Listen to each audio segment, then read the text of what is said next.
ഇന്ന് ഫോറസ്റ്റ് ഓഫീസിലേക്ക് നടന്ന പ്രതിഷേധ പരിപാടിയിൽ ഫോറസ്റ്റ് ഓഫീസ് അടിച്ച് തകർത്തു എന്ന പോലീസ് കേസിൽ PV അൻവർ MLA അറസ്റ്റ് ചെയ്യാൻ നീക്കം നടക്കുന്നു. അദ്ദേഹത്തിൻ്റെ വസതിയിൽ ഇപ്പോൾ പോലീസുകാർ PV അൻവറുമായി സംസാരിക്കുന്നതാണ് നമുക്കറിയാൻ കഴിയുന്നത്.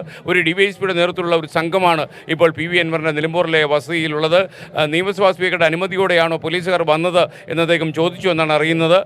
നിയമസഭാ സ്പീക്കർ AM ഷംസീർ യഥാർത്ഥത്തിൽ PV അൻവർ MLA അറസ്റ്റ് ചെയ്യാൻ അനുമതി കൊടുത്തു കഴിഞ്ഞു എന്ന് തിരുവനന്തപുരത്ത് നിന്ന് വിവരം ലഭിക്കുന്നുണ്ട്. ഈ അവസരത്തിൽ PV അൻവറിനെ ഏത് നിമിഷവും പോലീസ് അറസ്റ്റ് ചെയ്ത് കൊണ്ടുപോകാനുള്ള സാധ്യതയുണ്ട്. പ്രതിഷേധക്കാർക്കൊന്നും അദ്ദേഹത്തിൻ്റെ വീട്ടിനുള്ളിലേക്ക് പോലീസ് അനുമതി കൊടുത്തിട്ടില്ല. ഈ അവസരത്തിൽ മലപ്പുറത്ത് നിന്ന് ബിപിൻ C വിജയൻ കൂടി നമുക്കൊപ്പം ചേരുന്നു. ബിപിൻ, യഥാർത്ഥത്തിൽ അവിടെ ഇപ്പോൾ വീട്ടിൻ്റെ മുന്നിലെ സാഹചര്യം എന്താണ്? എന്തു വന്നാലും പോലീസ് അറസ്റ്റ് ചെയ്ത് PV അൻവറിനെ കൊണ്ടുപോകുമെന്ന കാര്യത്തിൽ തീരുമാനമെടുത്ത് വന്നിട്ടുണ്ട് എന്നാണ് നമ്മൾ മനസ്സിലാക്കുന്നത്. കൂടുതൽ വിശദാംശങ്ങൾ എന്തൊക്കെയാണ്? SKN അറസ്റ്റിലേക്ക് എന്നുള്ളത് തന്നെയാണ്. സ്പീക്കറുടെ അനുമതി ഉണ്ടോ എന്നുള്ള ചോദ്യമാണ് PV അൻവർ ചോദിച്ചിട്ടുള്ളത്. എന്നാൽ അത് അറസ്റ്റിന് ശേഷം മതി, അത്തരം അനുമതി ഉണ്ട് എന്നുള്ള രീതിക്കാണ് പറഞ്ഞിരിക്കുന്നത്. ഉന്നത ഉദ്യോഗസ്ഥർ പോലീസിലെ ഇവിടെ എത്തിയിട്ടുണ്ട്. അവരാണിപ്പോൾ അകത്ത് ഈ ചർച്ച നടത്തുന്നത്. ഒപ്പം തന്നെ പുറത്ത് പോലീസിന്റെ ഒരു വൻ പട എന്ന് തന്നെ പറയാം. ഒരു 5 ബസ്സുകളിലായിട്ടാണ് പോലീസ് എത്തിയിട്ടുള്ളത്. അപ്പോൾ ഈ വീട് 4 പാടും വളഞ്ഞിരിക്കുകയാണ്. അകത്തേക്ക് ആരെയും കയറ്റിവിടുന്നില്ല, അവിടേക്ക് പ്രവേശനമില്ല. പുറത്ത് ഒരു ബാരിക്കേഡ് പോലെ തന്നെ പോലീസുകാർ നിൽക്കുന്നു. ഒപ്പം തന്നെ DMK-യുടെ PV അൻവറിന്റെ അനുയായികൾ അവർ പുറത്ത് നിൽക്കുകയാണ്. അങ്ങനെ അവർ തമ്പടിക്കുന്ന ഒരു കാഴ്ച കൂടിയാണ് ഈ കാണുന്നത്.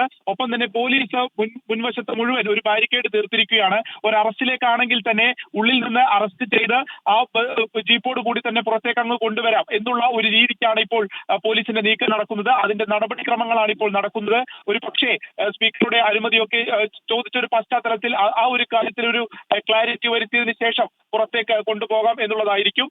PV അൻവർ ഈ കേസിൽ അറസ്റ്റിലേക്ക് എന്നുള്ളത് തന്നെയാണ്. ഇന്നിപ്പോൾ ഈ വൈകുന്നേരം മാത്രമാണ് ഈ പൊതുമുതൽ നശിപ്പിച്ചതടക്കം കേസെടുത്തിരിക്കുന്നത്. ജാമ്യമില്ലാ വകുപ്പ് പ്രകാരമാണ് കേസെടുത്തിരിക്കുന്നത്. ഈ ഒരു കേസിന്റെ ഒരു പശ്ചാത്തലം പറയുകയാണെങ്കിൽ ഇന്നൊരു 11 മണിയോട് കൂടിയാണ് PV അൻവർ ഈ DMO-യുടെ നോർത്ത് ഓഫീസ് ഉപരോധിക്കുന്നത്. ആ ഉപരോധിക്കുമ്പോൾ അവിടെ DMK പ്രവർത്തകരുണ്ടായിരുന്നു. 100-ലേറെ പ്രവർത്തകർ PV അൻവറിന്റെ നേതൃത്വത്തിൽ അവിടെ കുത്തിയിരുന്ന പ്രതിഷേധിക്കുകയായിരുന്നു. ആ പ്രതിഷേധത്തിന്റെ ഏകദേശം ഒരു അരമണിക്കൂർ കഴിഞ്ഞപ്പോൾ അതിന്റെ സ്വഭാവം മാറുകയും അതൊരു അക്രമ സ്വഭാവത്തിലേക്ക് മാറുകയുമായിരുന്നു. പെട്ടെന്ന് തന്നെ ഒരു 10-15 ആളുകൾ ഈ ഓഫീസിലേക്ക് തള്ളിക്കയറുകയാണ് ഉണ്ടായത്. ഞായറാഴ്ചയാണ്, ഓഫീസുകൾ അവധിയാണ്. അപ്പോൾ നോർത്ത് DMO-യുടെ ഓഫീസിന്റെ ചില്ല് തകർത്തുകൊണ്ട്, അതിന്റെ മുൻവശത്തൊരു ചില്ലായിരുന്നു, അതിന്റെ ചില്ലും പൂട്ടും എല്ലാം തകർത്തുകൊണ്ട് അകത്തേക്ക് കയറുകയും കസേരകൾ മേശകളും എല്ലാം അടിച്ചു തകർക്കുകയുമായിരുന്നു. ക്ലോക്ക് ഉൾപ്പെടെയുള്ളവ തകർത്തു. പ്രധാനപ്പെട്ട ഓഫീസിന്റെ വാതിലിന്റെ ഒരു ഭാഗം തകർത്തിട്ടുണ്ട്. ഉടൻ തന്നെ ഏകദേശം ഒരു 5 മിനിറ്റിനുള്ളിൽ തന്നെ ഇവരെല്ലാം തന്നെ നേതാക്കൾ പുറത്തേക്ക് കൊണ്ടുവരികയും ചെയ്തു. ഈ കേസിൽ 3 പേരെയായിരുന്നു അറസ്റ്റ് ചെയ്തിരുന്നത്.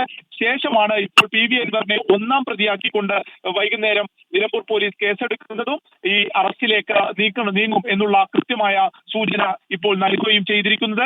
അത്രയേറെ പോലീസുകാരുമായി വന്ന് അല്ലെങ്കിൽ അനുയായികളുടെ ഭാഗത്തു നിന്നൊക്കെ ഏതെങ്കിലും രീതിയിൽ ഒരു പ്രകോപനം ഉണ്ടാവുകയൊക്കെ ആണെങ്കിൽ അത് തടയാൻ പോലുമുള്ള ബിപിൻ C വിജയനാണ് വിവരങ്ങൾ നൽകിക്കൊണ്ടിരിക്കുന്നത്. ഏത് സമയവും PV അൻവർ MLA അറസ്റ്റിലാകുമെന്നാണ് നമ്മൾ മനസ്സിലാക്കുന്നത്. കനത്ത പോലീസ് ബന്ദോബസ്തിലാണ് ഇപ്പോൾ നിലമ്പൂരിലെ PV അൻവറിന്റെ വീടിന്റെ മുന്നിൽ ഒരു ഡിവൈഎസ്പി നേതൃത്വത്തിലുള്ള വലിയൊരു സംഘം അവിടെ ക്യാമ്പ് ചെയ്യുന്നുണ്ട്.